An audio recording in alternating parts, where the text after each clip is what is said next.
Nagbabalik po ang special coverage ng Media ng Bayan, ang Pope Francis sa Pilipinas. Kasama pa rin po natin si Father Joel Camaya, ang Dean ng Don Bosco College ng Canlubang, Laguna.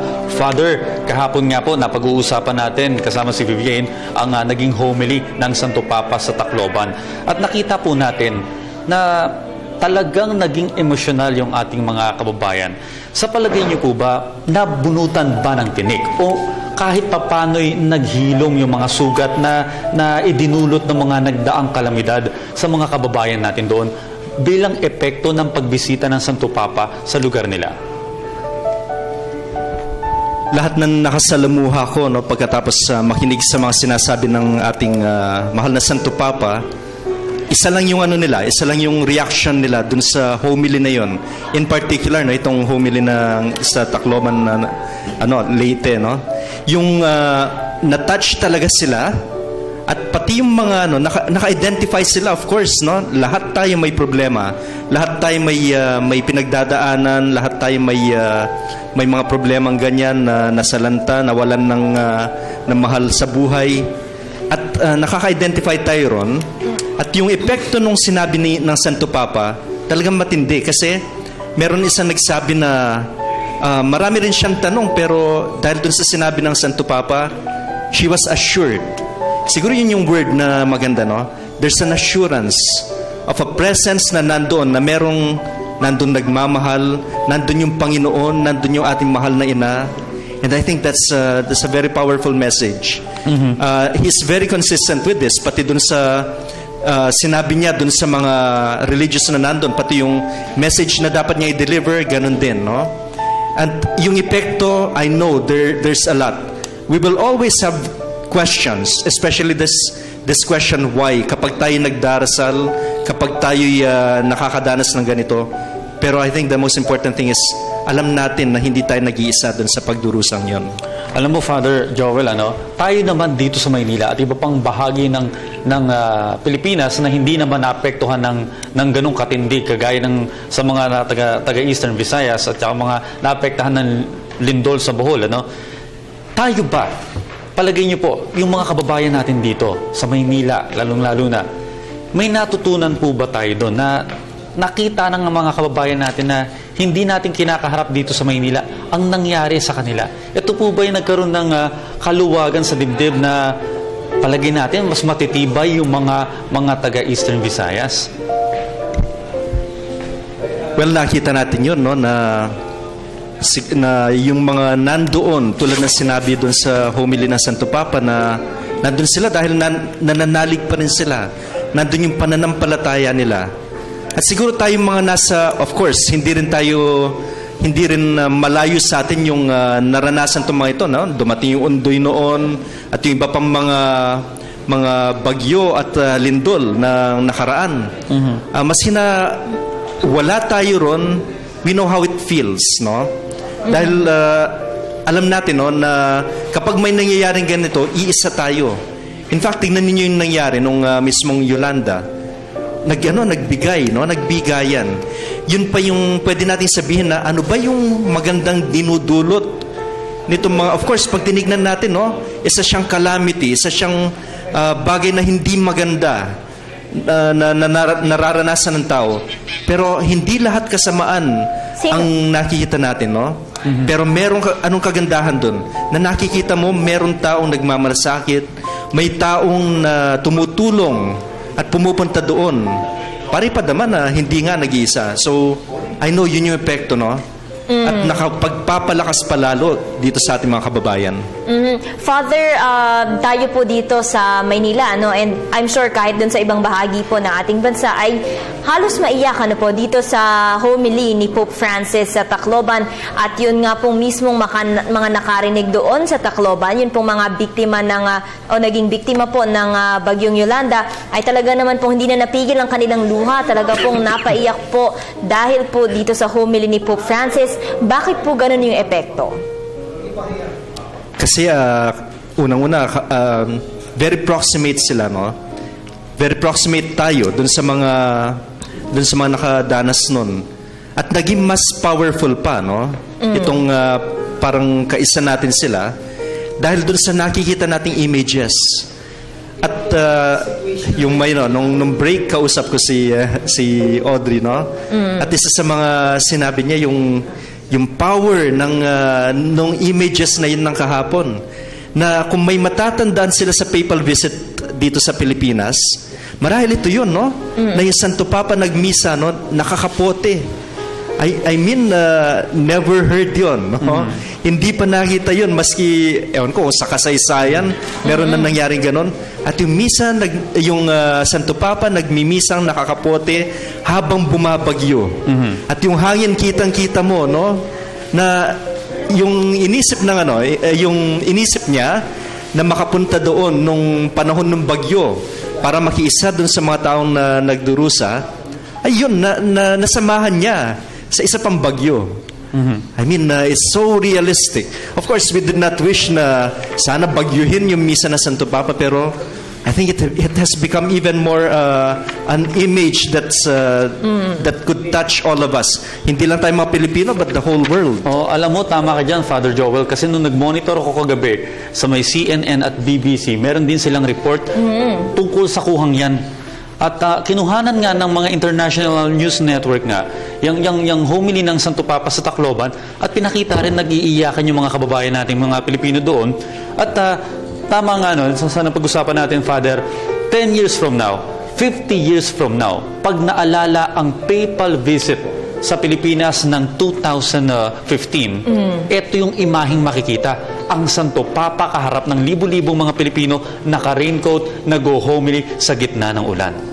Sobrang powerful ng image na yan, Audrey, and correct me if I'm wrong, Father, this is, I think, the first time na nagmisa ang Santo Papa wearing a raincoat. Wala pa yata tayong nakitang ganun, no? I mean, sa mga misa ng Santo Papa, lagi siyang merong canopy, and then, of course, hindi naman bumabagyo usually, no? Pero ito, it's something, yung bagyo, it came, no, at that moment na or it was there, no? They were there in the storm while they were saying the Mass. Ito po, nakikita po natin sa monitor, and even every movement, parang slow motion na talagang nakaayon sa mga mensahe rin ng Santo Papa, pati yung paghangin, yung tinatamaan ng hangin yung mga imahe ni Jose Cristo at ni Virgen Maria. At alam mo, Audrey, kahapon umuulan at napakalakas ng hangin, pero napakarami pa ring tao na umattend nitong Mass, ang approximately 300,000 na Catholics at mga taga-Tacloban at Visayas, and even some citizens sa Mindanao ay pumunta dito sa Leyte para lang makinig ng misa ng ating Santo Papa. At itong ating Santo Papa talagang sinuyod yung lahat ng quadrants sa kabila ng malakas na ulan at ng hangin ay sinuyod at nakipagkamay, binless lahat ng umattend doon. Kaya nga sana naman nakapagpahinga ng maayos ang Santo Papa, at alam mo, yung kinatatakutan ko, baka lagnatin ng Santo Papa o hindi matuloy yung iba niyang mga events. Pero gayon pa man, ang Santo Papa nga ay risk taker na leader, na bahala na kung anong mangyari. Ang alam ko, ito ang dapat nating gawin para sa ating mga mananampalataya. Sa punto pong ito, pinapakita po namin sa inyo ang live na kuha ng Media ng Bayan sa Quirino Avenue, at inaasahan na nga na ang Santo Papa ay babiyahe, sakay pa rin ng Pope Mobile patungo ng UST sa Espanya.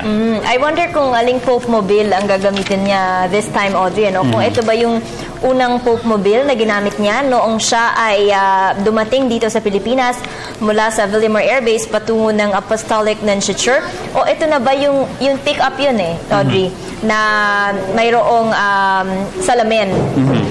Or ito na ba yung gagamitin niya na ba yung Pope Mobile na inspired by yung jeepney, di ba? Kasi it's very Filipino, yung jeepney na Pope Mobile. Tingnan natin kung makikita natin maya-maya lamang. Inaasahan po na sisimulang magbiyahe ang ating Santo Papa mula sa Apostolic Nunciature papuntang UST ng 9:35 a.m. So that is about an hour and a half from now.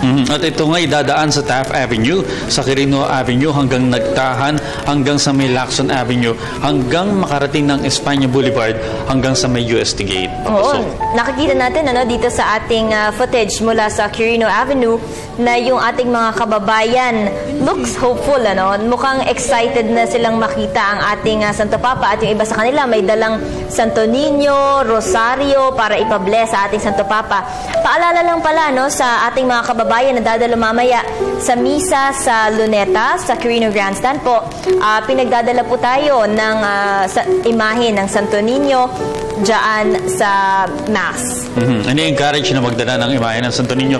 Alam nyo, itong mga kababayan natin yan, yung mga pinapakita natin ngayon, after seeing yung homily kahapon sa Tacloban, siguro, ano ba naman yung maghintay tayo ng 4, 5 oras, 6 na oras? Yung mga kababayan nga natin sa Tacloban, Father, inuulan pa, nakakapote, naghintay sa Santo Papa, mabisita lang ng saglit.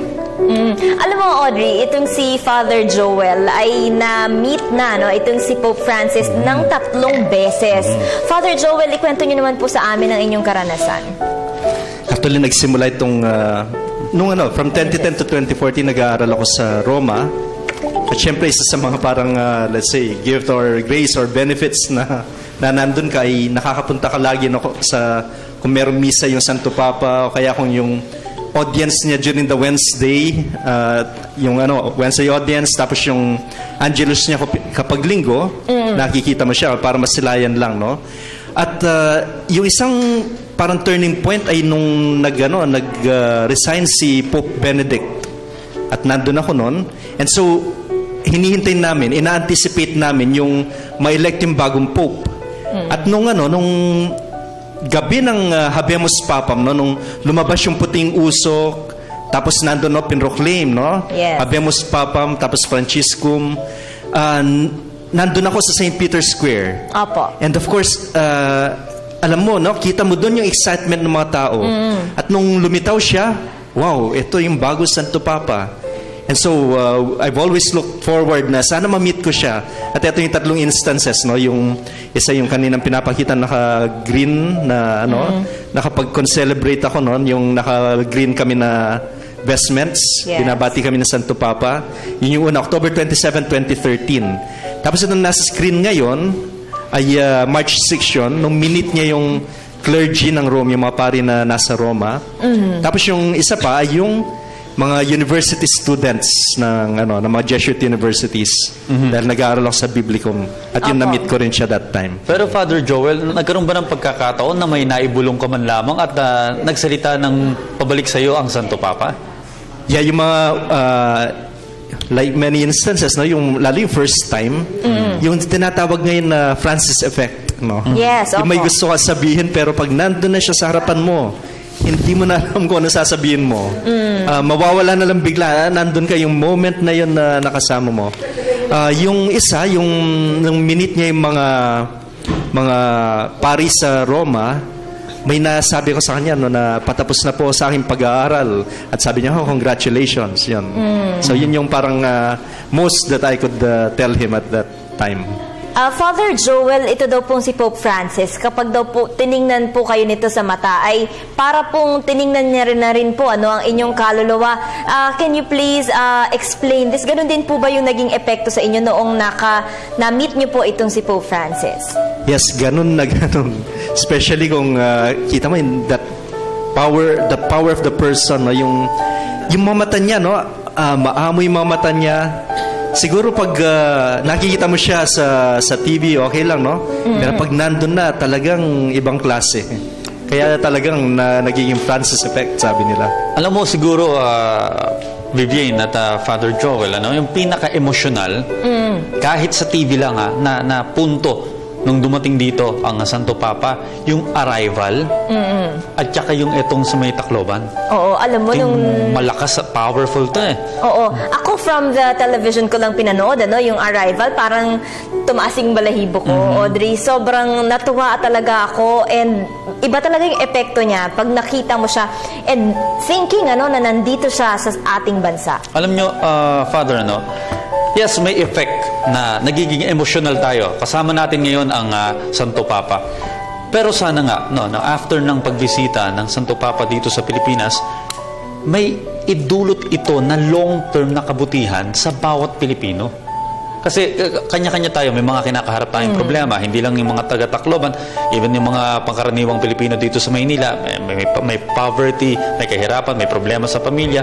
Itong epekto sana ng pagbisita ng Santo Papa, talagang maiukit na sa ating puso at mabuksan na rin. Parang nag-reflect tayo sa ilang araw na nandito ang Santo Papa.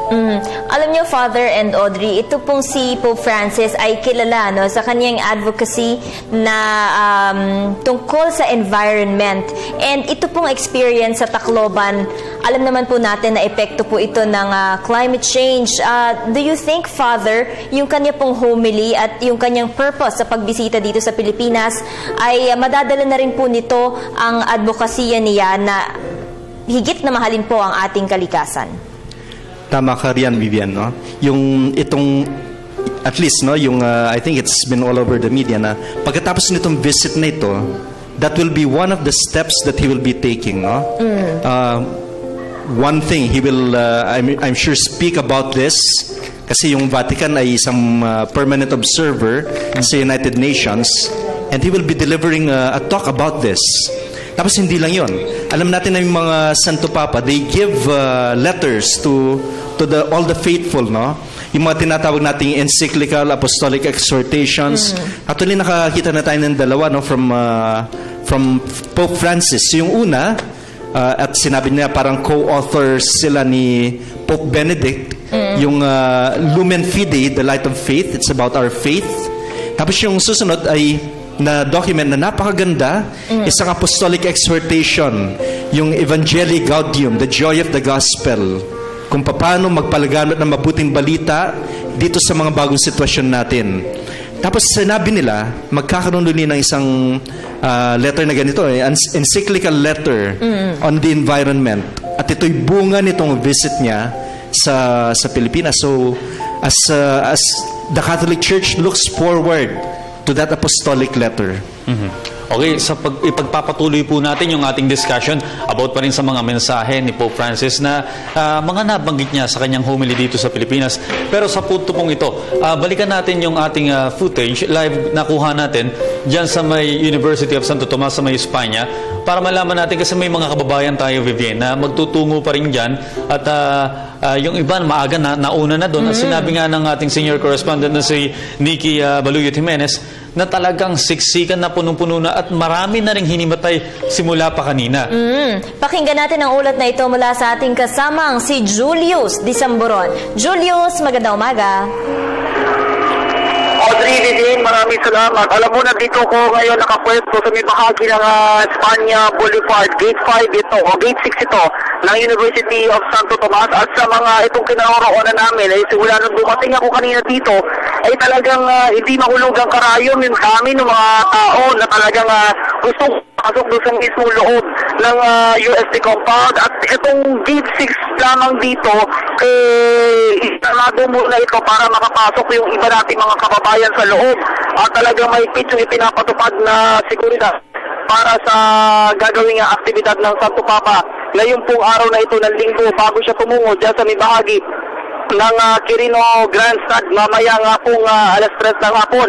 At sa daling ito, hindi lamang dito sa may compound o itong gilid ng bahagi ng UST yung talagang dami ng tao, kundi yung kahapaan, yung gitnang bahagi ng Espanya Boulevard. Ito yung southbound lane na northbound and southbound lane ito kung kayo ay gagawin sa may bahagi ng Moraita at ng area ng Padre Novalse.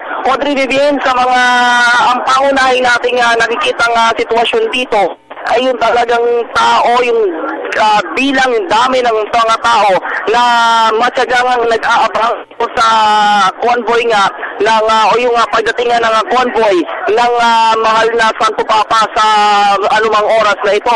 Sabi nga kanina, marami na rin yung mga kababayan natin na may mga nahimatay na at matyaga din ang mga nag-aabang yung mga rescue team natin na handa namang umagapay dun sa iba nating mga kababayan. Audrey, Vivian?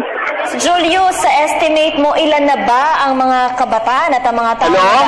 Hello, Julius. Hello, Julius. Sa iyong estimate, ilan na ba ang mga kababayan natin na nag-aantay dyan kay Pope Francis? Vivian? Yes, Julius, can you hear me? Ilan na ba ang mga... Pasensya na, Vivian, kasi ang signal natin dito sa may area ng UST sa may Espanya, no, ay talagang nagkakaroon tayo ng konting problema sa linya ng komunikasyon natin.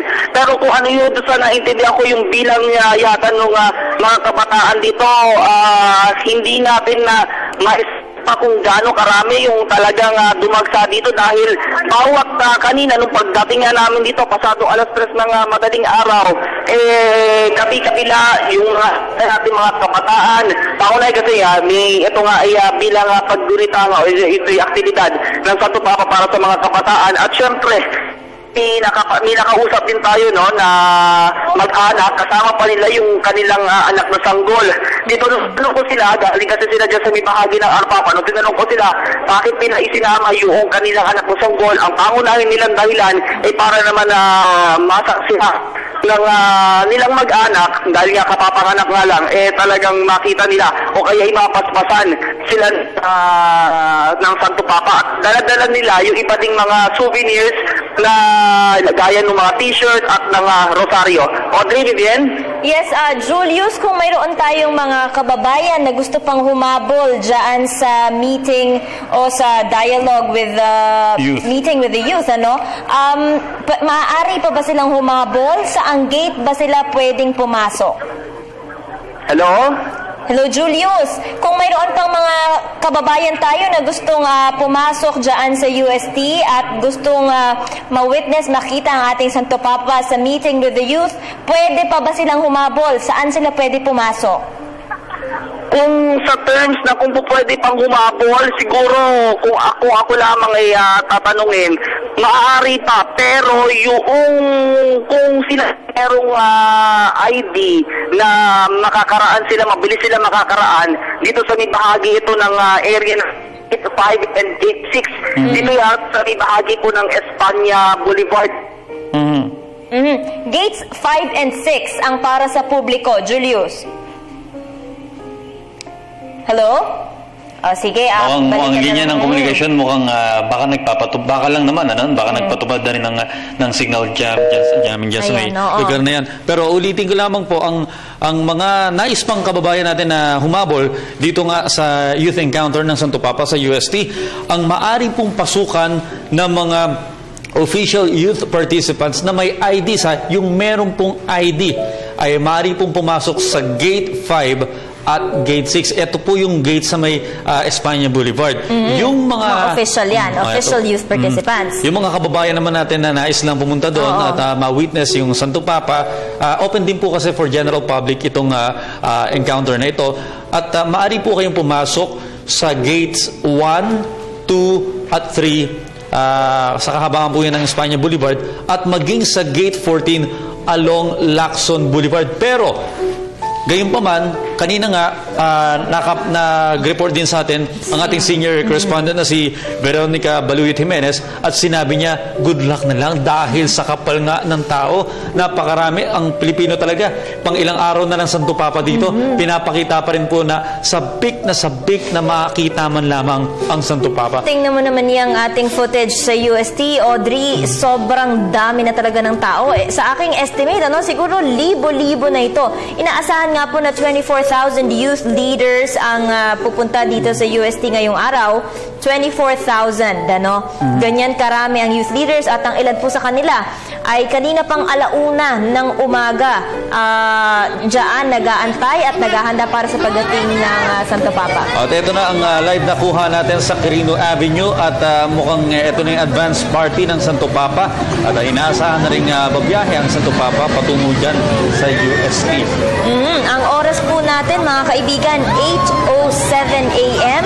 at nakikita na po natin ang simulang bahagi ng motorcade ng ating Santo Papa. O di maaga, umalis sa Apostolic Nunciature ang ating Santo Papa kasi ito'y susunduin pa lang ang Santo Papa. Susunduin. Susunduin. Papunta pa lang sila dun sa may Nunciature. Kasi ang schedule po ng pag-alis ng Santo Papa mula sa Nunciature papuntang UST ay 9:35 a.m. Pero kita mo naman ng mga kababayan natin, ang laking tulong ng mga gadgets, partner, ano? Talagang nakahanda na maging yung ating mga police personnel. Oo. Pwersa ng police. At MMDA, ano? Nakikita rin natin ang ating pwersa ng MMDA na nag-form ng human chain para pigilan ng ating mga kababayan na dumugin, ano? Itong ating Santo Papa sa kanyang pagbiyahe mula sa Apostolic Nunciature papuntang UST Manila. Pero sa ilang araw nga ng pagdaan ng mga Pope mobile dyan sa mga rutang yan, ano?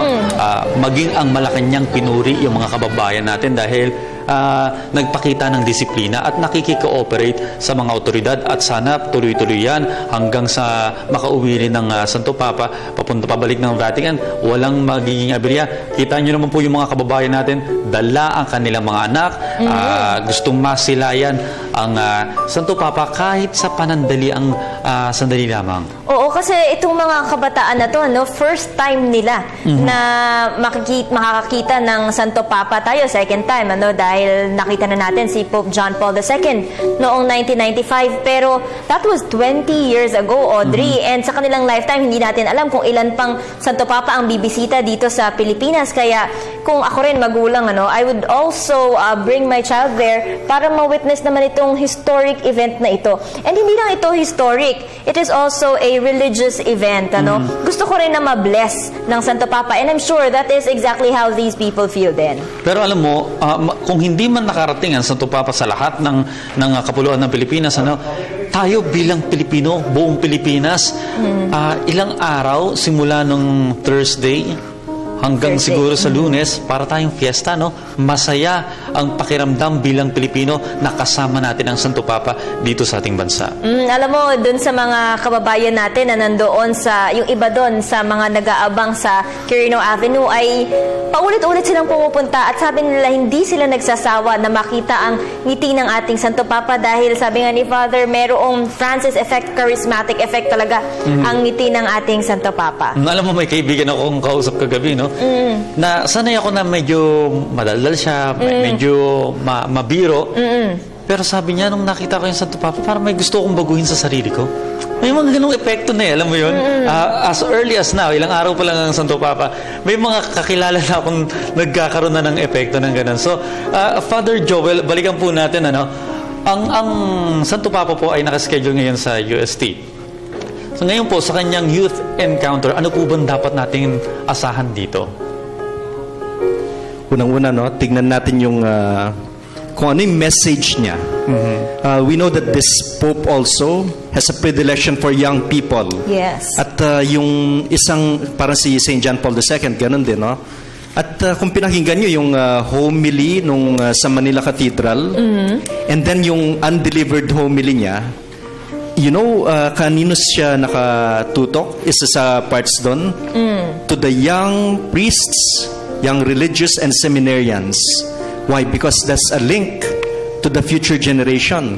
Sila magiging leaders nitong mga kabataan ngayon na later on will become adults. At sabi niya, no, you have to reach out to the young.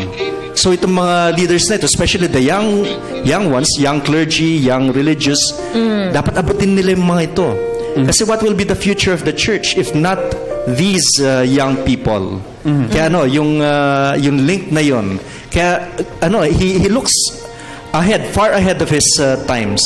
Na everyone is aware, no? He himself is aware he will not be there forever, pero it will have to pass on to another generation. Kaya ito yung ano, pakinggan natin. What will he tell the young people? What challenges will he give? Usually we would hear the same things, that you're the hope, pero I think it will even be more specific dito sa message niya na abangan natin. Alam mo, Father, after ng youth encounter sa UST, magtutungo rin ang Santo Papa sa May Luneta naman, o sa Quirino Grandstand para magmisa rin, ano? At sa punto pong ito, alamin natin ngayon kung paano naman yung paghahanda dyan at kung ilan na nga ba yung mga kababayan natin na nag-aabang din sa Santo Papa. Muli natin makakasama live mula sa Quirino Grandstand ang ating kasamang si Cathy San Gabriel. Cathy, muli magandang umaga sa iyo. Magandang umaga sa inyo, Audrey and Vivian. Puno ka ng grasya. Okay, babalikan natin. Mukhang ano? nagkaka-problema tayo sa signal, pero babalikan natin si Cathy. Live pa rin yan sa May Quirino Grandstand. Kaugnay pa rin dyan sa paghahanda ng pagdating niya ng Santo Papa dyan mamayang hapon. Yes, kanina Father Joel, binabanggit po ninyo na mayroong unpublished or unpronounced speech na pinrepare itong si Pope Francis, at ito po ay dedicated or nakatuon po sa mga young priests. And you are among po these young priests. Ano po para sa inyong bahagi ang pinakatumimo? Yung kanyang sinabi, no?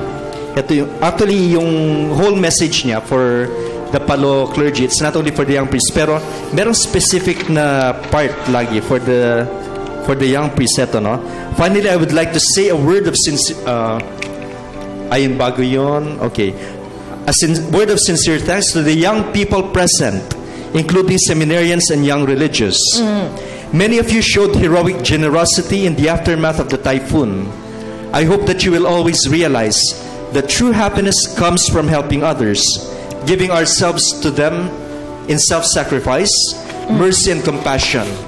In this way, you will be a powerful force for the renewal of society, not only in the work of restoring buildings, but more importantly, in building up God's kingdom of holiness, justice, and peace in your native land. So. Well, ano naman, Father, yung effect po ng mensaheng ito sa inyo? Mayroon po ba kayong mga specific plan of actions to implement or to respond to this message of Pope Francis? Well, definitely. Since just a backgrounder, no? I'm a Salesian of Don Bosco. Yes. And our charism is for young people. And then yung particular assignment ko ngayon, no? It's in a school setting. And then, so every day I would meet young people. I would always tell them that this is a task that's important, education. And itong pagdating ni Pope Francis, I think we really have to be serious about his words. What will be there for the future? He has been pointing to this in many of his words. Yes. Like, tayo dapat bilang mga Pilipino, we should be leading the path in spreading the gospel to our neighbors, no? Something that we would encourage young people to do. Never lose that enthusiasm, never lose that joy in bringing the gospel to others. At hindi lang yun, not only to speak, but tulad nung narinig natin, to do that work of charity for those in need, to give of ourselves. Hindi dapat tayo maging madamot. Dapat maging bukas palad tayo para tumulong sa iba. And we would like to see young people, a generation of youth na hindi makasarili, na hindi lang puro selfie, pero something that would move towards others. Alam mo, Father Joel, dapat bang tularan ng mga leader ng simbahang Katoliko dito sa Pilipinas yung ipinapakita ni Pope Francis? Ito, halimbawa, ang schedule niya ngayon UST, meron siyang youth encounter kung saan may 3 estudyante na magbibigay sa kanya ng testimonya. Pinapakita ng Santo Papa na handa siyang makinig at handa siyang sumagot sa katanungan ng mga kabataan. Ito po ay parang communication sa mga kabataan na ipinapakita ni Pope Francis. Ito po ba'y dapat din tularan ng mga kaparian dito sa Pilipinas? Yes, ang ating isang description ng ating church or an encouragement that has to be given to our pastors is that we have a church that is in dialogue, not only with people, but dialogue with the times. Ano yung nakikita natin yun? And we would see, no? Siguro pati pagkahirang kay Pope Francis, no? We see God's hand in this. Kung ano yung kailangan ng simbahan, for that particular time, yun ang binibigay niya Santo Papa, a leader who would be an answer to those times. And this is sa mga nakita natin ay yung that capacity of the Pope to listen. Kaya nga, what does he do? In order to know more about the situation, he goes to the peripheries. He goes to the fringes. Siya mismo. Yun, pupunta siya and sabi nga nila, no, may theology professor ako dati, no, if you go to the fringes, you will not miss everything that is in there, that is within kung ano yung pinapalibutan nitong fringes na ito. So maabot mo lahat pag pumunta ka dun sa mga hindi naaabot. Tulad na ginawa niya ngayon, no? He came to us and he saw us. Now he listens even to us, yung young people na sinasabi natin. Pero Father Joel, sabi ng ibang mga na-interview namin na mga pare, ay matagal na daw po itong katuruan. At pero nung naging Santo Papa si Pope Francis, ibinabalik niya lang yung mga dating katuruan at pinapaalala niya, uy, nalimutan niyo na ba? Dapat nagre-reach out tayo sa mga tao, maging yung pinakamababa sa lipunan. Right, yung nandun na yan all the time, no? Yung what the church teaches. Maybe it's what God gave us. This leader na i-remind niya tayo ito, who will give us a fresh outlook of these past things, no? Yung description nga kay Pope Francis ay he is doctrinally sound. So alam niya lahat ng mga teachings of the church. Yes. Alam niya, no, tinataguyod niya yon, but he is pastorally bold. Ibig sabihin, he is not afraid to bring this even to those who have not heard it before. At yun maganda ngayon dahil may media, and with media everyone would hear about the good news.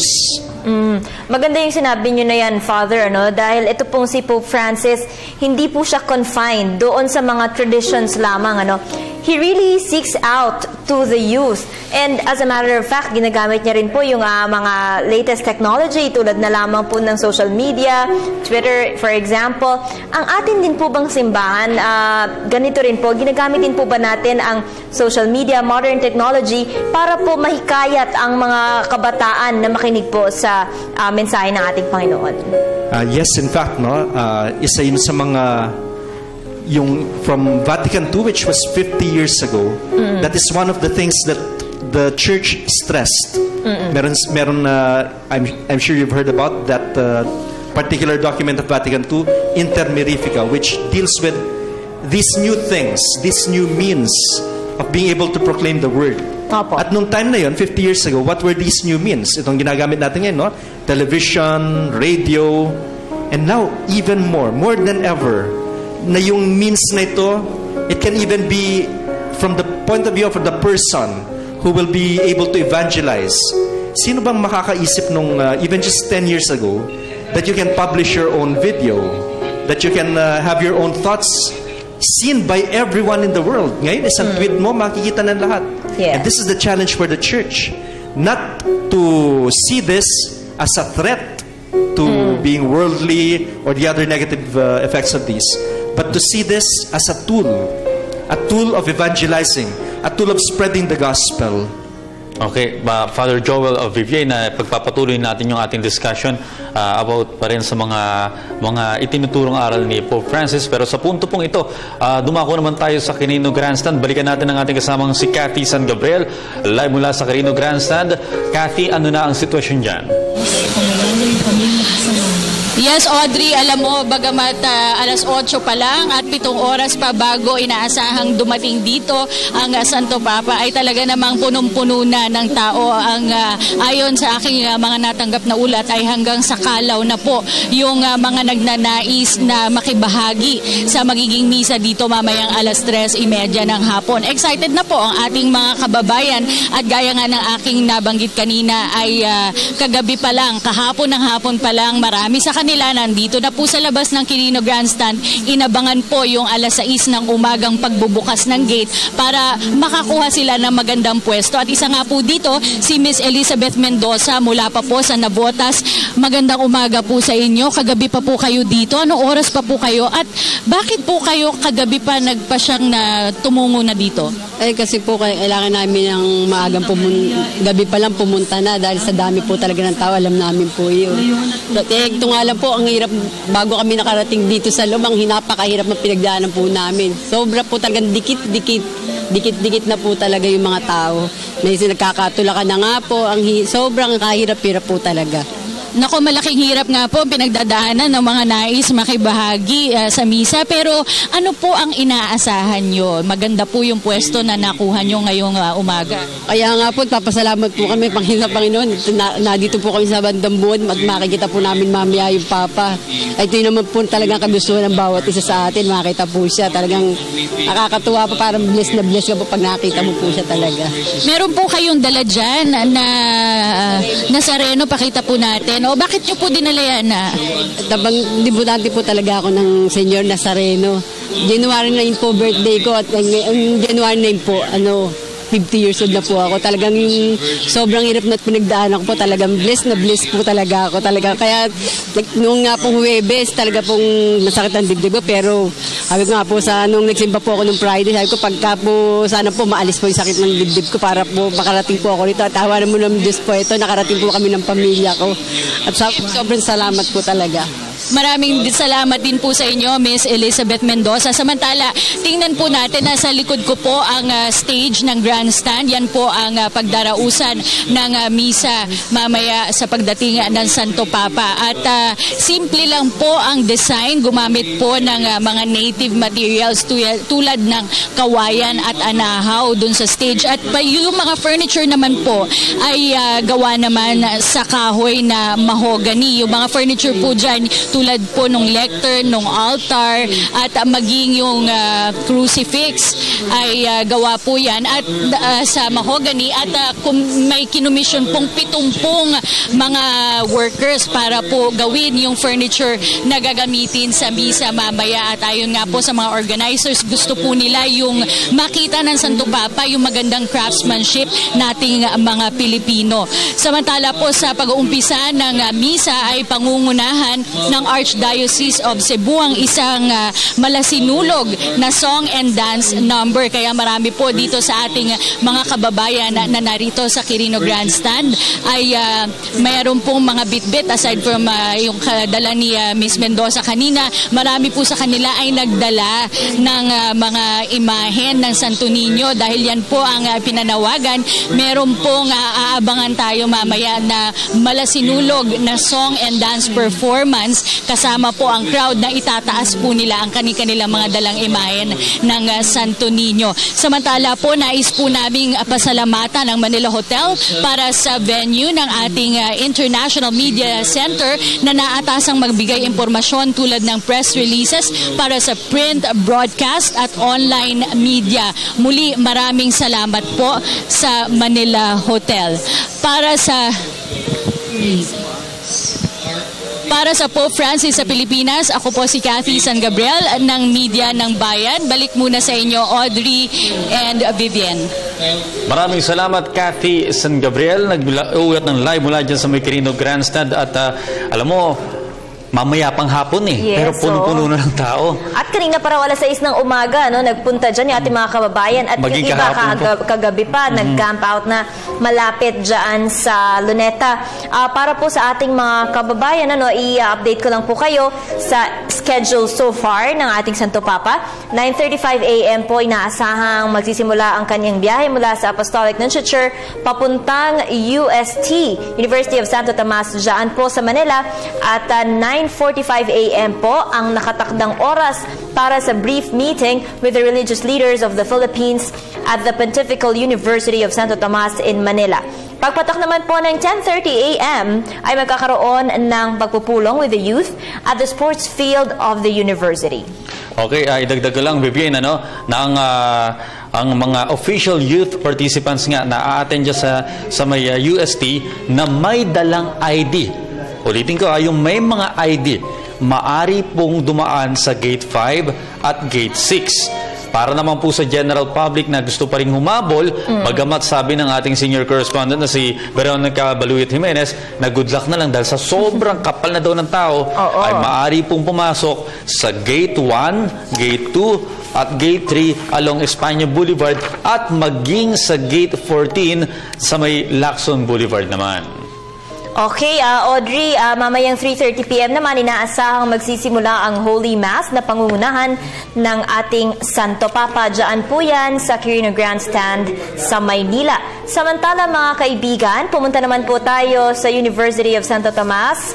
Nandyan po ang ating kasama at senior correspondent Veronica Baluyot Jimenez. Veronica, ano na ba ang pinakahuling mga kaganapan mula riyan?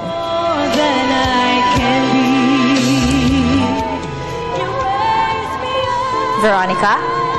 Walang biyak na Kamusta na po ang atmosphere dito sa UST? At kanina nagkakaroon sila ng dito sa programang nagaganap ay nagkaroon ng kantahan led by the Uste Mundo ng UST Conservatoire of Music at nagpakita din ng gilas yung SLU Glee Club mula pa sa Baguio City at nagkaroon ng practice ng kanilang pag-cheer pagdating ng ating Santo Papa at mukhang baka lang mapapaaga ang ating Santo Papa dito dahil kaninang mga 15 minutes ago dumating na yung kanyang advance party, yung convoy ng mga official journalists na kasama ng mahal na Santo Papa nandito na sila.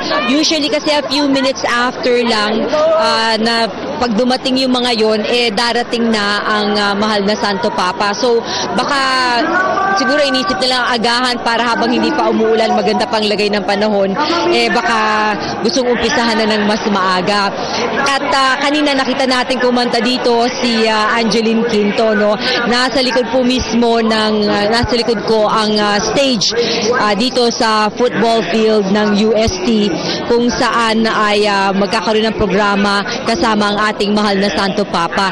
Hindi na po magmimisa dito si Pope Francis, kung kaya't kaninang alas 5 ng umaga ay nagkaroon na ng misa dito dahil ang kanyang misa ay gaganapin na nga dyan sa Quirino Grandstand.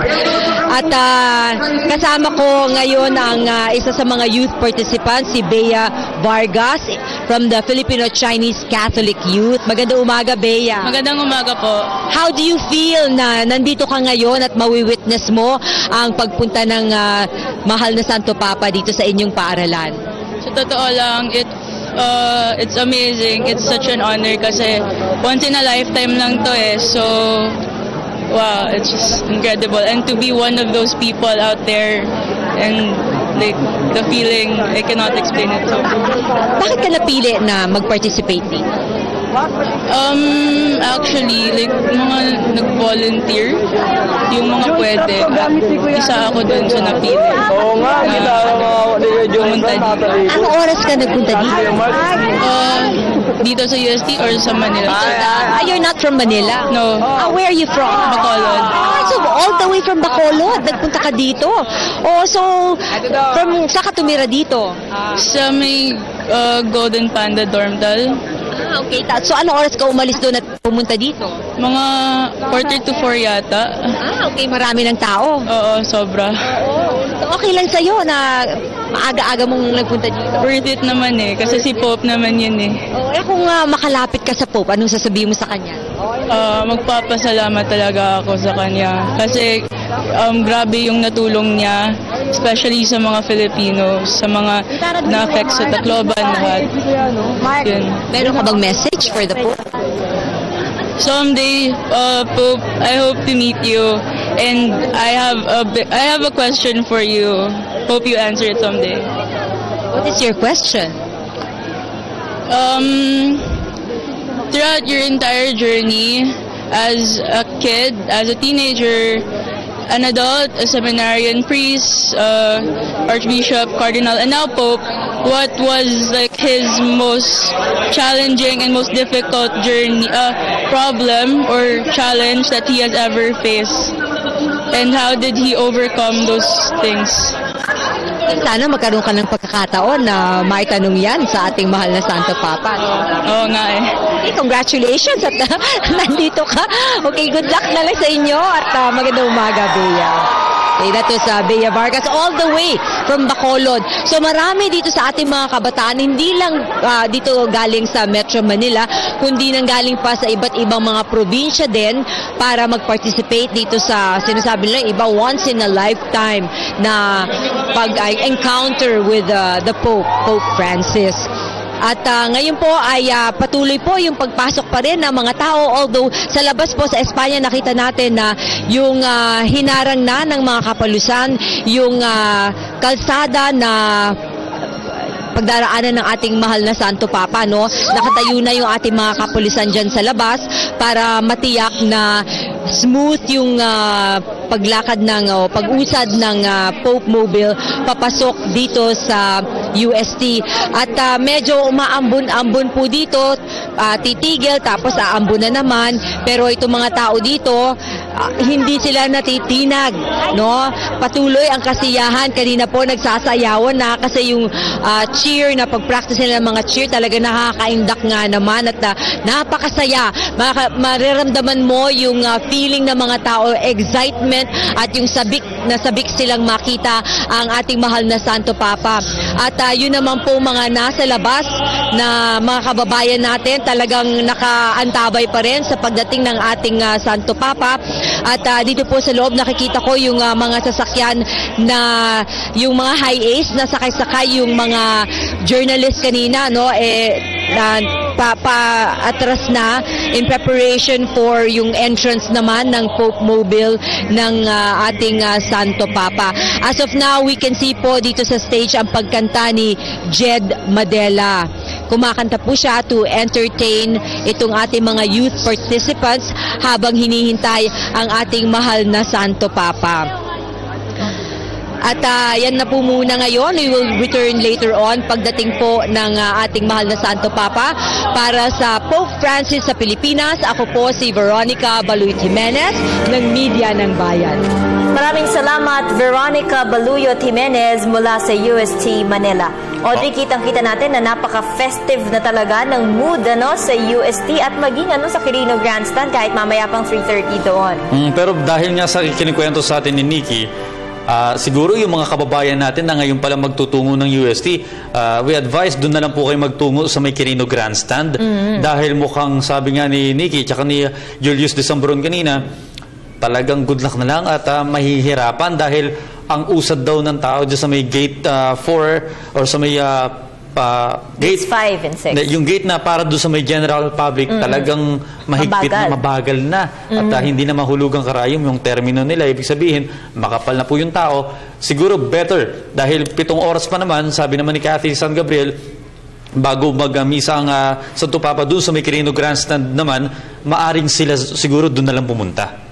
Malapit lang naman yan, UST and Quirino Grandstand. Pero siguro kaya din mabagal yung usad dahil napakahigpit po ng security ipinatutupad, particularly dito sa UST. Meron daw scanners at talagang yung mga dalamong mga bags ay talagang ini-scan, tinitingnan kung nagdala ng mga bawal na mga bagay na ipinagbabawal. For example na lamang, ballpen pala bawal nang dalhin. Basta any form ng matalim na bagay ay bawal pong dalhin. Kasama na po dito ang payong. Kahit po inaasahan na posibleng umulan po ngayong araw dito sa Metro Manila. Kaya po sa mga magpupunta po doon ay magdala na lamang po tayo ng kapote. At pinagbabawal din po ang pagdadala ng liquor. At iba pa pong mga matatalim na bagay. At bukod nga dyan sa mga guidelines na yan na ipinalabas ng ating pamahalaan na pwede at hindi pwedeng dalhin at pwede at hindi pwedeng gawin sa pagpunta sa events ng Santo Papa, lagi ko pong pinapaalala, ilang araw ko na sinasabi, ang tema po natin, mercy and compassion, maging magkaroon ng compassion sa kapwa-tao, lalong-lalo na pagsiksikan ng mga tao sa mga events ng Santo Papa, magkaroon po tayo ng malasakit. Baka may mga hinihimatay na dyan, manguna po tayo sa pagtulong o kung meron naman mga kahinahinala, makipag-coordinate sa mga otoridad. At sa ating mga kababayan naman, attend ng events na yan at nandiyan na po sa mismong venue. Kung halimbawa ay yung inyong signal ay it falters, wag po kayong mag-alala dahil bahagi lang po yan ng security measure ng ating mga otoridad dahil po mayroong signal jammers dyan. Dahil yung iba daw kasing mga bomba ay nade-detonate using cellphones, kaya po ito ang dahilan kung bakit. And also, pinaalalahanan po natin ang ating mga kababayan to be vigilant po. Kung mayroon po kayong nakikitang mga kahinahinala ay ipag-alam po agad natin sa mga otoridad. At sa puntong ito, kasama pa rin natin si Father Jovel at pinag-uusapan natin yung mga homily o mga mensahe ng Santo Papa dito sa kanyang pagbisita sa Pilipinas. Father, ngayon po ay inaasahan na magkakaroon ng brief meeting ang ating Santo Papa with leaders of different religious groups. Gaano po ba kahalaga ang meeting na ito? Mahalaga ito kasi ito yung point of dialogue together with other religions, no? So hindi lang siya yung, kasi pag sinabi natin ecumenical, it's parang ito yung common communication between different Christian denominations, no? Between the Catholic Church and other Christian faith. Pero hindi lang yun, pero yung interreligious dialogue, even those who are not Christians, halimbawa yung mga those who believe in who believe in one God also, yung mga Jews, yung mga Muslims, and of course other religions also. Importante ito because the Pope is a religious figure. He is the leader of one of the largest religious groups in the world. But at the same time, yung influence niya, we say that even for a person such as Pope Francis, goes beyond his own flock. In fact, even other people are inspired by his words. Halimbawa, who would not listen to one who speaks of peace, who speaks of, sabihin natin, solidarity among nations. And I think these messages transcend the membership of one in a particular church. I think it's for all humanity. And yung position ng Pope as the leader of the Catholics around the world, I think would be very very much appreciated even in these different other subjects. Yes, Father Joel, ito pong religion is supposed to bring good things or bring good effects, ano po? Pero bakit po minsan parang ito po ang nagiging dahilan ng pagkakaiwalay? Yeah, maybe because of certain factors, no? Halimbawa, one thing that he has been condemning is, for example, violence in the name of God, no? Or killing in the name of religion. Of course, he would not be in agreement to that. And then one of the things that he stresses also is that respect for religion, for the teachings of particular religion. So, parang he would not want to do violence against somebody who just because he is of another religion. Well, the Pope has been quoted as saying, Father, na yun daw pong freedom of speech, hindi po nito covered yung pagsasalita ng masama tungkol sa relihiyon. For example daw po, kapag halimbawa ang isang tao ay nagsalita ng masama tungkol sa kanyang ina, ay talagang that person will get a punch. Do you believe the same thing, Father? Of course, when he was saying that should get a punch, no? He was saying that in a colloquial sense and with that his usual humor. But I think the bottom line of that is, yeah, that respect that you have. Halimbawa, if something is held sacred by another person, hindi mo, excuse me for that, no? Hindi mo bababuyin yun. You will not insult that thing because you know that is sacred for that person. Halimbawa, even among persons, no? If he has a picture of his own mother, and then yung parang he reveres that, pinahahalagahan niya yun, tapos nandito ka, tapos hindi mo nirespeto yun. Even as a person, magagalit ka ron. Halimbawa, meron kang religion, no? And everything that's supposed to be in that religion is for you sacred. And here comes another person insulting. Siyempre, masasaktan ka. What he says is, yes, there's freedom of speech, but as when we speak about freedom, that freedom is not absolute. You would have to, parang parang isang lake yan, yes. A body of water na merong hangganan. That you should not overstep, na hindi ka, you will not do injustice just because to the other person because of your own views. Correct Father, dahil imagine kung lahat ng tao yung mga naiisip nila lumalabas sa bibig nila, ang gulo siguro ng mundong ito. Anyway, sir, may mga nakapanayam din kami kahapon dito ng mga religious leaders na hindi naman Catholic, pero sila nga ay maging sila natutuwa dahil nga ang pagtanggap ng Santo Papa o ang leader ng Simbahang Katolika ay gano'n na lamang, no? Maging nung mga unang reports, nung mga unang araw dito ng Santo Papa, sa kanyang convoy, may mga Muslim din na naghihintay. Nang in-interview sila ng isang reporter, sabi nila, gusto naming ipanawagan na magkaroon na tayo ng kapayapaan sa Mindanao, yung tunay, yung pangmatagalan, yung makakapamuhay kami ng payapa sa Mindanao. Ito po ba symbolic din? Itong pakikipag-usap niya sa mga Muslims naman o Islam? Yeah, I think that's very symbolic, no? And the fact that these people, no, have come to see Francis they see that hope, no? Na maganda yung dialogue. In fact, it's very much seen in the Philippines. I personally know of other priests who work in the far south, no, yung mga Muslim areas. Yes. And that particular church, no, yung parish or diocese, it's really in reaching out to whoever comes for help. Hindi lang yung mga Katoliko, pero pati mga Muslim who come, no? Yung mga works na, halimbawa, works of charity, no? Halimbawa, merong mga bagyo, o kaya maybe feeding programs. They're part, no? Itong mga, where the Catholics could even be a minority. And in fact, our Pope has shown that when he somehow chose or nominated Archbishop Quevedo to be cardinal. One of the things is that he works in the poor among the poor, and the second thing is he works in a Muslim territory.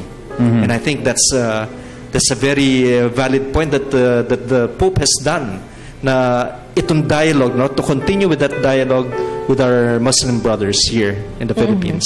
Alam niyo, Father Joel, nakita ko din po, kasi di ba nakapost yung mga speeches and homilies ni Pope Francis doon sa internet, And marami pong nag-comment doon na kahit daw po hindi sila Katoliko, ay talaga pong na-touch sila, naiyak po sila sa mensahe ng ating Santo Papa. Could this be, ito pong pagbisita ng ating Santo Papa, could this have a big effect po sa peace na inaasam po among religions? Doon naniniwala ako, no, that this could pave way for greater things. Of course, among the great things that this will do is that peace. Yun nga, yung theme mismo, no, yung mercy and compassion.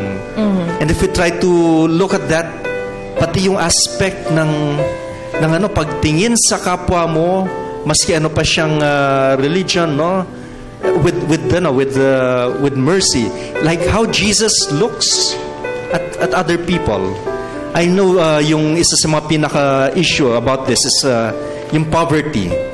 And then, sa ating society, no, sino ba yung mga may karapatan, sinasabi na yung mga may K? Lagi na sinasabi yung mga may posisyon, yung mga mayayaman. Pero the Pope brings in another point of view, na yung the predilection of God for the poor, yun yung nakikita.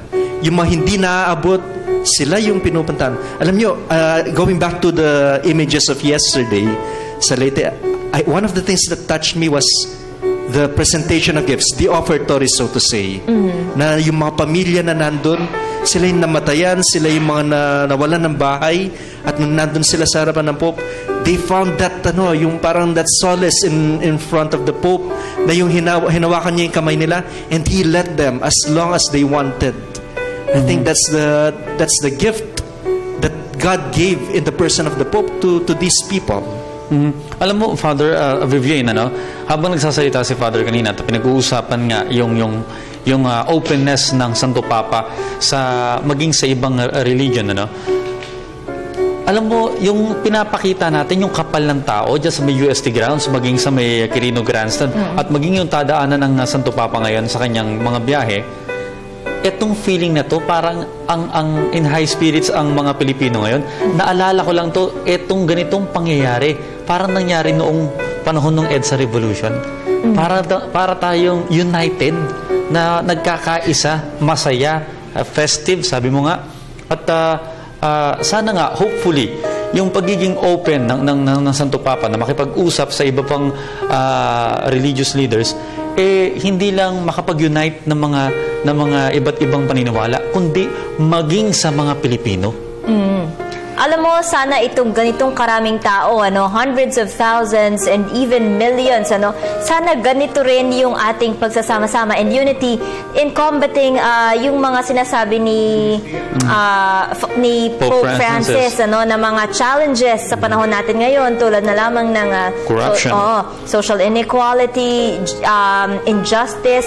Sana po itong ganito karaming tao, kung ano yung support na ibinibigay natin sa ating Santo Papa, ganito rin yung support natin sa mensaheng ipinahayag niya. Alam mo yung tinutukoy mo siguro, Vivian, ito na yung long-term effect, yung hindi lang bumisita dito ang Santo Papa, may naging purpose. May natutunan tayo, meron tayong isa sa buhay. So after this, sana may mga naliwanagan, may mga nabunutan ng tinik sa mga mabibigat na puso. At for the improvement din ng ating nation. Father Joel, do you think ito pong sa inyo pong observation, you were there, you have been watching the events po ng religious events with Pope Francis po, do you think yun pong reaksyon ng mga tao, base po sa mga reaksyon ng tao, ay magkakaroon po ng long-term effect sa kanila itong pagbisita ni Pope Francis? Well, of course, I cannot speak for everyone, pero yung mga nakakausap ko, and from what I hear, in fact, meron nga isang somebody who's not even Catholic na narinig ko, na I hope hindi ningas kugo nito, sabi niya. Yes, exactly. And that one coming from somebody who's not Catholic would, ibig sabihin, para nakita niya, ang ganda ng effect, Well, it can only be long-lasting kapag it is followed up. And so, how do we follow this up? Of course, this sabihin nating fever will lead to nostalgia, na kapag after a few months, we will still look back at this. Pero I hope it even goes beyond, na kapag darating uli yung mga panahon na may there will be a need for solidarity. Typhoons, I'm sure, would be coming, strong ones, earthquakes, or these calamities that we normally face. Ano na tayo, parang kung dati tumutulong tayo ngayon, we could even encourage more people, that's just one effect. Another thing is that the spiritual visit of the Pope somehow enlivens us, to look into the future. Ano pa yung mga pwede nating gawin? What can I do? Yung generosity, yung pagiging bukas palad. I think that kung titingnan natin, kung nakita natin yung generosity of the Pope in visiting us, na yun pala, pwede rin tayo. Our presence for our brothers and sisters.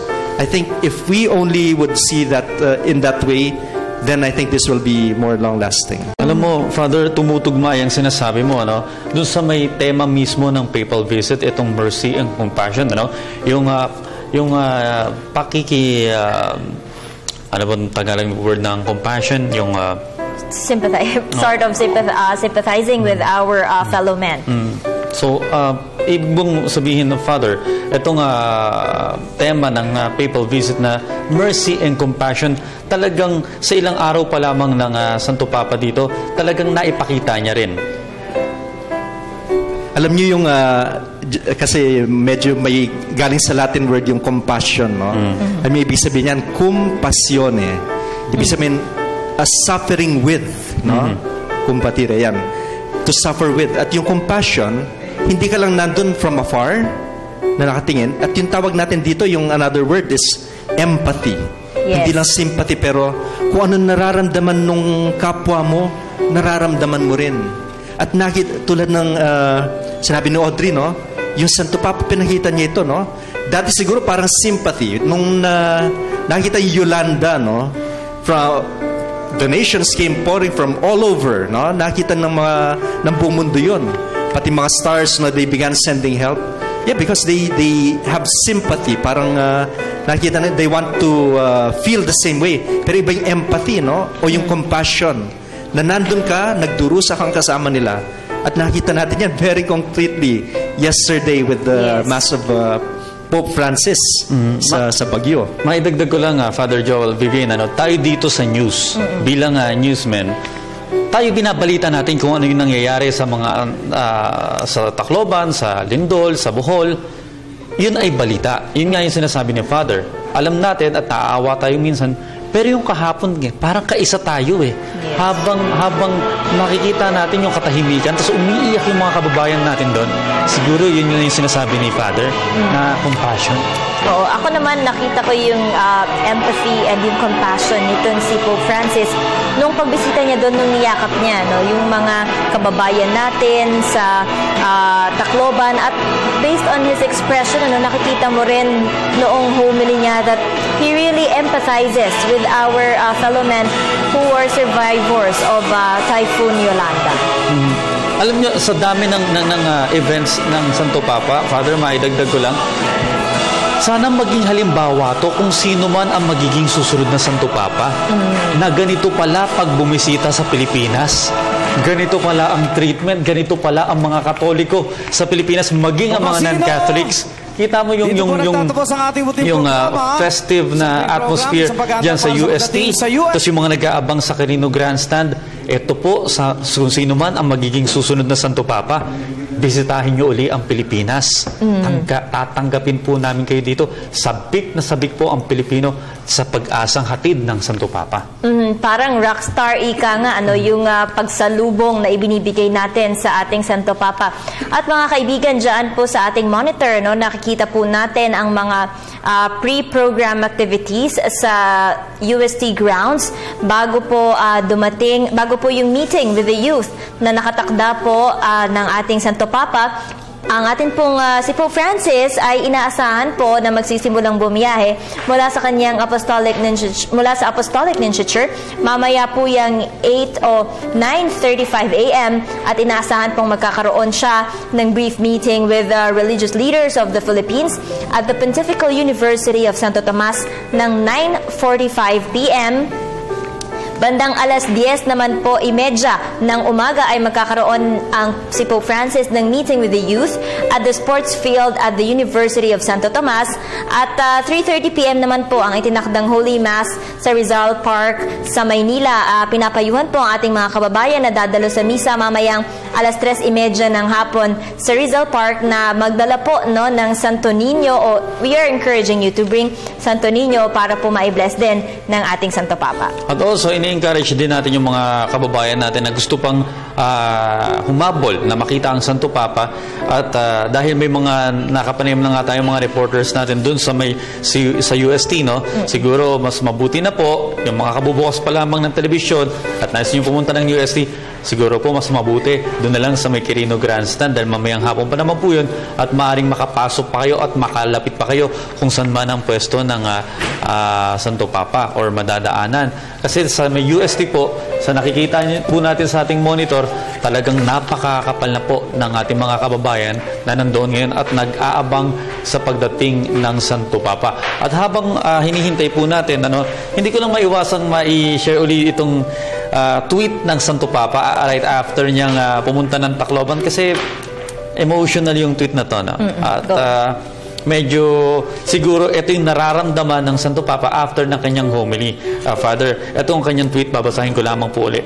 Ang kahabagan ng Diyos, ang kanyang sakripisyo ay nagbibigay saysay at halaga sa lahat ng ating paghihirap.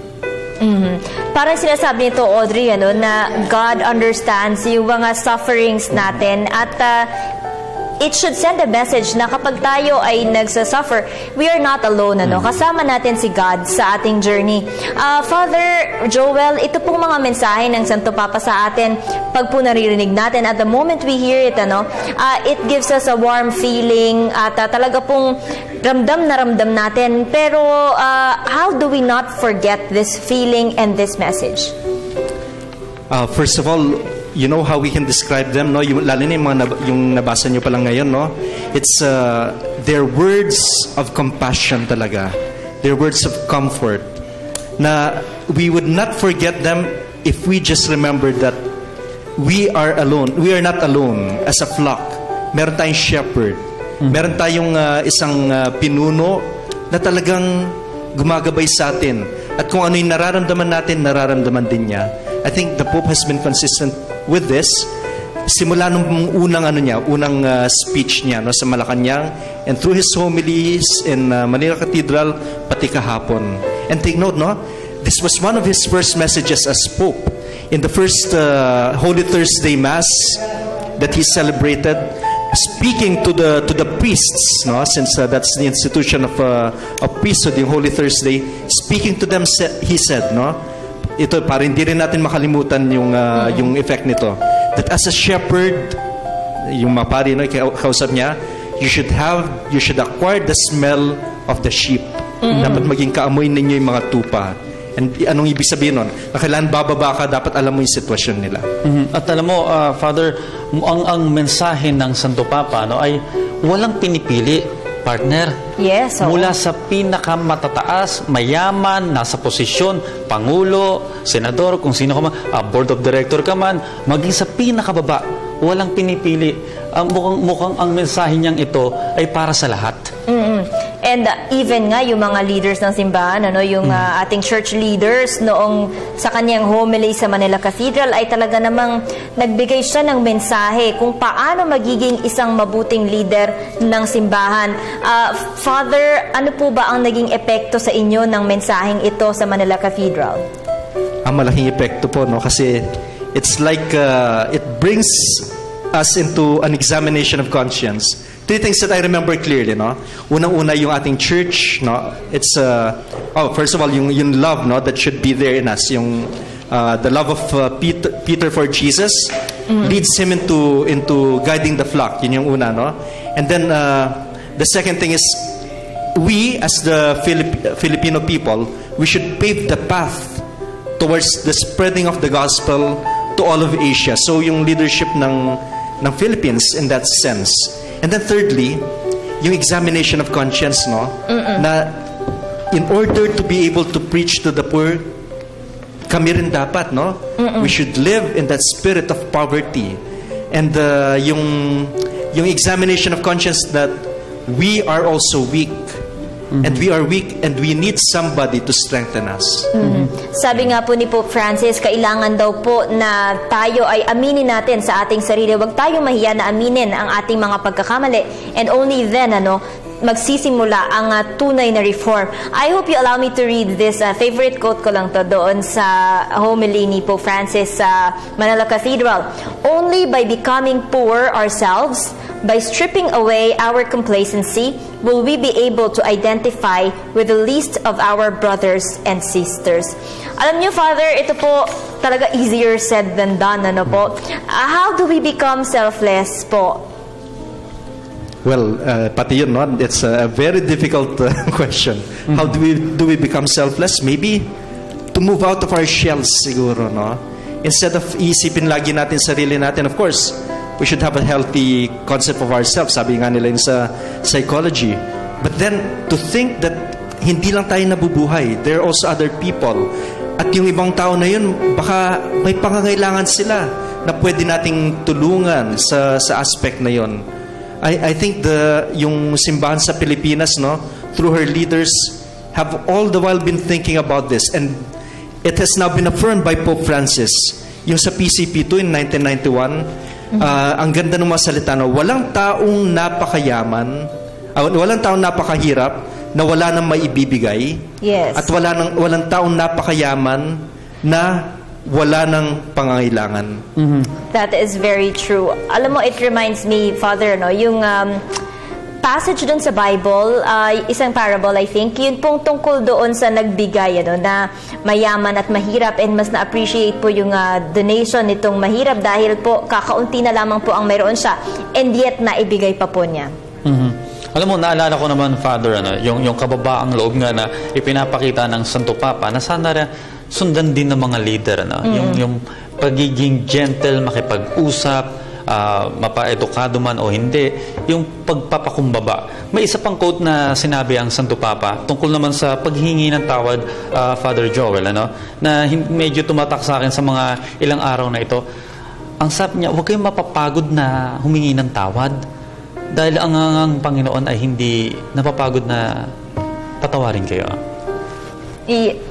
Yes, Father, is this, kayo po, meron po ba kayong personal experience po na talagang napakahirap pong manghingi ng patawad pero na-inspire po kayo nitong mensaheng ito ng Santo Papa? Opo, nakaka-inspire yan, no? In my own experience na we are all sinners, na in my own sinfulness, that especially when I go to the sacrament of reconciliation, tapos marinig mo yung boses ng pare, no? Assuring you, no, that you are forgiven. Parang nakakano yun. Parang, well, I do not deserve this, pero God gives it to me. And yun ang gustong ipaabot sa atin ng Santo Papa na hindi napapagod yung Diyos, no, sa pagpapatawad. Tayo yung napapagod sa panghingi ng tawad. That is true. At And minsan nahihiya din, manghingi nahihiya rin ng tawad. dahil minsan paulit-ulit na. Oo.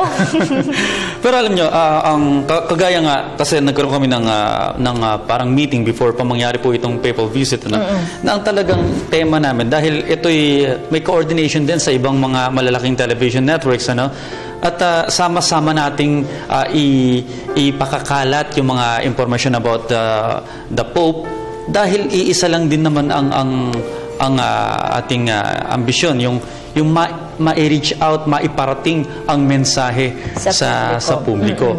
At walang pinipili kung anumang television network yan, kung ano yung paraan natin na maipamahagi sa ating mga kababayan, yung mga kababayan natin na walang pagkakataon na makalapit sa Santo Papa at hanggang television man lamang, ay ma-inform natin through this pinagsanib na pwersa ng media ng bayan nga, Pope Francis sa Pilipinas special coverage. Father, dito po sa kanyang sa Mass ni Pope Francis sa Manila Cathedral nung isang araw po, nabanggit po niya yung proclaiming the radicalism of the gospel in society. Ano po ang ibig sabihin nito, radicalism of the gospel in society?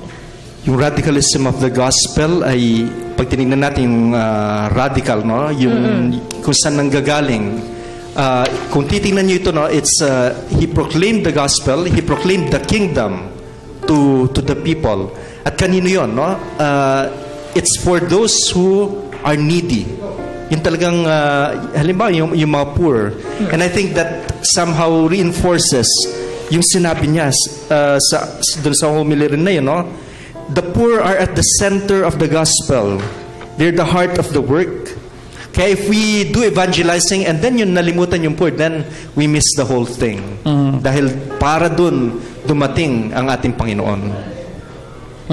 At banggitin ko lang yung magiging schedule din Father Joel tsaka Vivian ng Santo Papa, yung programa, no, sa pagdating niya sa UST, dahil nga po yung mga kababayan natin diyan, kitang-kita na po natin sa ating monitor yung kapal ng tao, dami ng tao na naghihintay sa Santo Papa. Ang una pong mangyayari sa schedule ay ang Santo Papa, pag umakyat na ng stage, ay sasamahan siya ng chairman ng CBCP Episcopal Commission on the Youth. At i-welcome siya doon. May dalawa ding bata na magbibigay sa Santo Papa ng token from UST and the garland of flowers. Apo. At during dun sa may introductory rites, may mga representative mula sa youth na magbibitbit naman ng cross na ilalagay sa stage na sumisimbolo ng role ng mga kabataan sa misyon at mercy and compassion. At ulitin ko lamang po, may nabanggit ako kanina na may magbibigay ng testimonya at magtatanong din sa Santo Papa,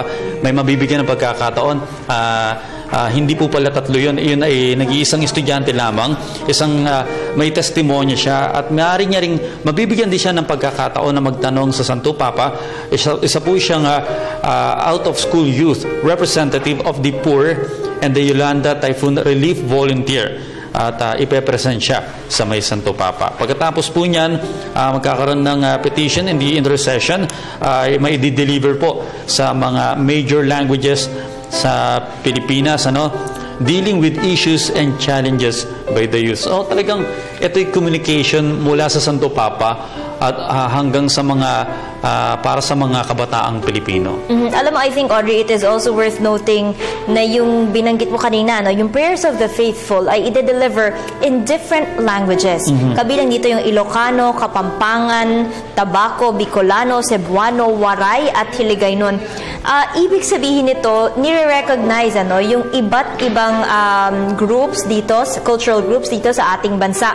Kasi, Father, di ba minsan, yung mga ganitong identification, yung mga groups nagiging cause ng paghihiwa-hiwalay. And I think the Pope is sending a message that yung differences sa language should not separate us. In fact, si Pope mismo, hindi siya masyadong fluent sa English. Ang kanyang fluent siya sa Spanish, Italian, and German.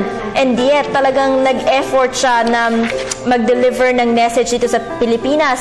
Yung kanyang mensahe, Audrey, talagang nagpa-tutor pa yan sa sa isang English speaker para ma-draft yung kanyang mensahe at pagdating niya dito sa Pilipinas, para masabi yung kanyang nasa puso, ay talagang nagsalita na siya ng Spanish and it was translated. And despite the fact that it was translated, talagang naramdaman natin at ng libo-libo nating mga kababayan. Okay, bilang panghuli, Father, unang-una, maraming salamat po sa pagsama nyo sa amin dito sa ating special coverage. Ano po ang inyong mensahe sa mga kabataan ngayon, lalong-lalo na sa mga nanonood na hindi makakapunta sa may UST? Ito lang po yung mensahe ko, no? This particular event is for the young people. Let's listen to the Pope. Let's hang on to every word of His dito sa event na ito, and I'm sure it will be relevant for each one of us. Yun lang po. Maraming salamat po sa inyong insights na ibinahagi sa amin ngayong umaga, Father Joel Kamaya. Maraming salamat, Father.